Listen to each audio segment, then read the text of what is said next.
Hello, I'm kylenuske. I'm a designated associate professor of English at Nagoya University, Japan, and today I'd like to speak briefly about my article entitled "I'm Kind of Discriminating My Own People, a Chinese TESOL Graduate Student's Shifting Perceptions of China English." Please bear with me as I occasionally glance at my notes.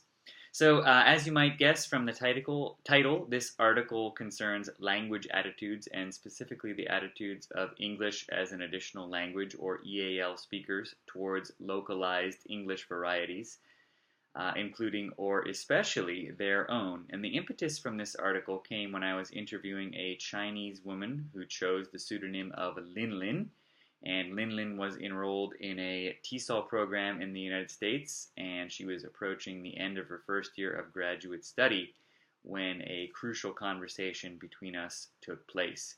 And as I prompted her to recount noteworthy developments in her first year of graduate study during that interaction, she recalled a moment in which she had submitted a short written assignment that included some critical comments about the pronunciation of Chinese EFL learners.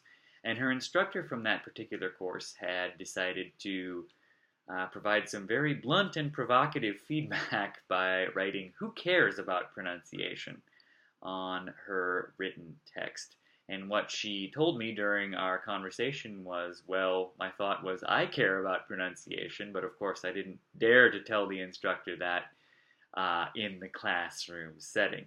And she sort of continued to contemplate the ramifications of this interaction, this experience during our interaction. And it was in the course of these reflections that she sort of stumbled upon this insight that she was, quote unquote, discriminating her own people, which became the title of my piece. And as she at last began to question why she had harbored such disdainful attitudes towards China English, her own English variety, for such a long period of time, and whether she was willing to truly accept the world English's paradigm that had been emphasized so much, so to such a great extent in her graduate coursework to that point, she really appeared to be on the verge of a critical moment or a noteworthy shift in understanding. And for myself, as a critical instructor and critical teacher educator in the field of TESOL, this moment was really endlessly fascinating and provocative to me because it seemed to be situated at the heart of many of the current discussions and debates that are going on in TESOL and applied linguistics literature. On the one hand, of course, we've seen world Englishes and English as a lingua franca become full-fledged, very prominent and prestigious fields of inquiry. And yet, when you look at survey-based inquiries into both teachers' and learners' attitudes regarding what constitutes an acceptable target or media of English language instruction, we still find profound evidence of native speaker biases among both populations. So it occurred to me that there was a need to move beyond simply eliciting what people's language attitudes are and to really go narrow, go small scale, go individual, and attempt to unearth the memory-based origins of language attitudes through qualitative case studies.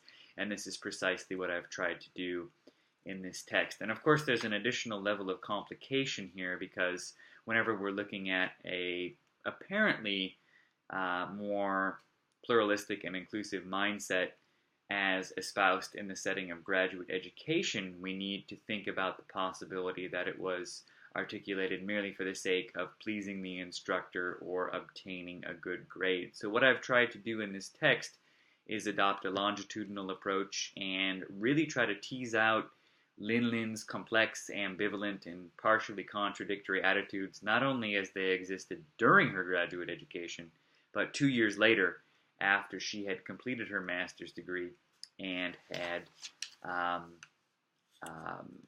gone off into the world. And what I found was that happily, she was still willing to defend a particular instance of China English usage even though she had left the graduate classroom and some immediate external rewards such as praise or commendation from the instructor were now absent. She defended a particular use of China English in an international setting. A Chinese cell phone company CEO had gone to India and made an English language presentation. I will try to link to that particular presentation in this video, though I must confess my technical prowess is quite limited, so I may not be able to do so.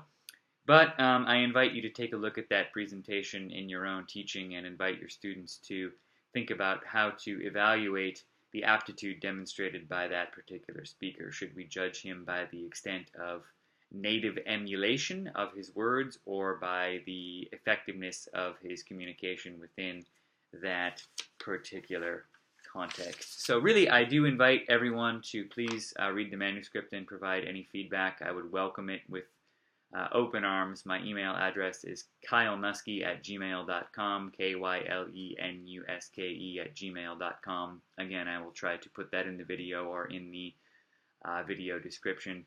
So thank you very much, everyone. I hope that you find the article in some way productive or useful for your own teaching or research. Thank you.